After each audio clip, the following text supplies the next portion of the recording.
Well, look, that's a decision they're going to have to make. But I think the results in Iowa were compelling.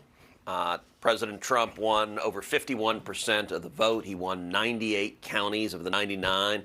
It was a dominant result. And at this point, I don't see a path for any other candidate. I think he's clear he's going to be the nominee. And so I think it's time for the party to unite and to focus on what matters, which is winning in November, beating Joe Biden. This country is on disastrously the wrong path.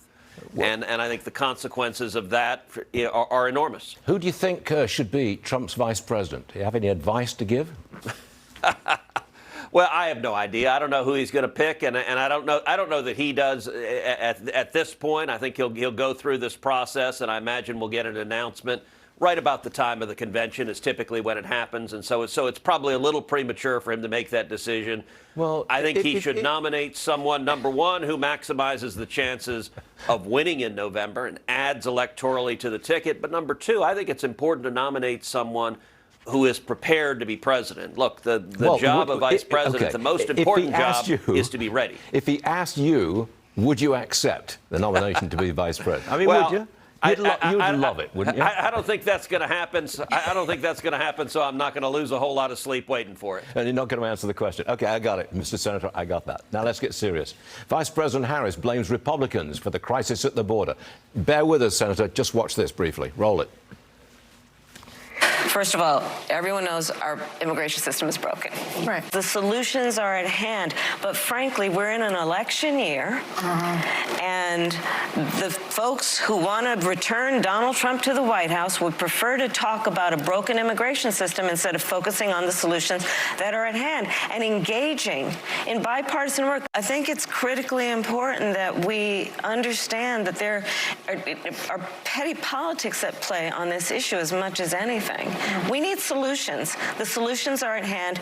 Well, Mr. Senator, she says it's your fault, but you are discussing a border deal. Are we going to get a border deal that's acceptable to you? Well, I have to say, listening to that's an awful lot like an arsonist standing there spraying gasoline on a house that's burning and saying, I don't understand why the firemen won't put this out. She is the one, and Joe Biden is the one, and the Democrats are the one that broke this system. Understand, Joe Biden inherited the lowest rate of illegal immigration in 45 years.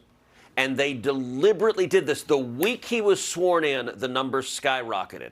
And we now have, in 3 years of Biden's presidency, 9.6 million illegal immigrants, the worst illegal immigration in history. And understand, like her claim, oh, it's Republicans' fault. By the way, that's been their talking point all 3 years.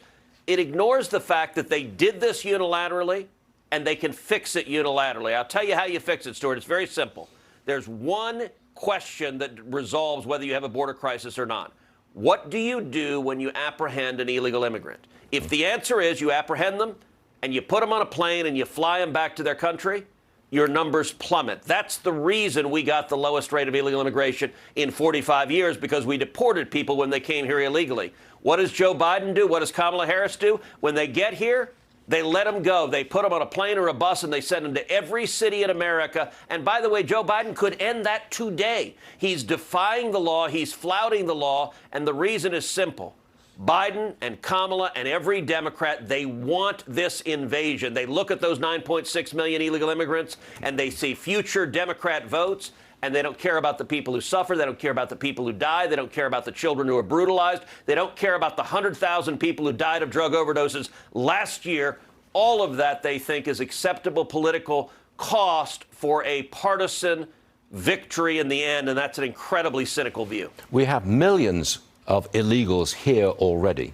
Republicans want to deport them.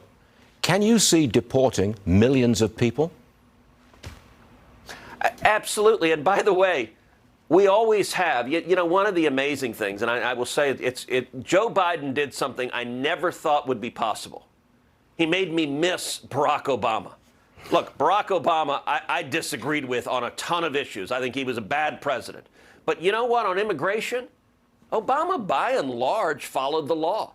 Barack Obama deported millions of people. In fact, the left got mad at him. Remember, they used to call Obama the deporter-in-chief? What Biden is doing, no president in the history of our country has ever done. He's just utterly defying the law.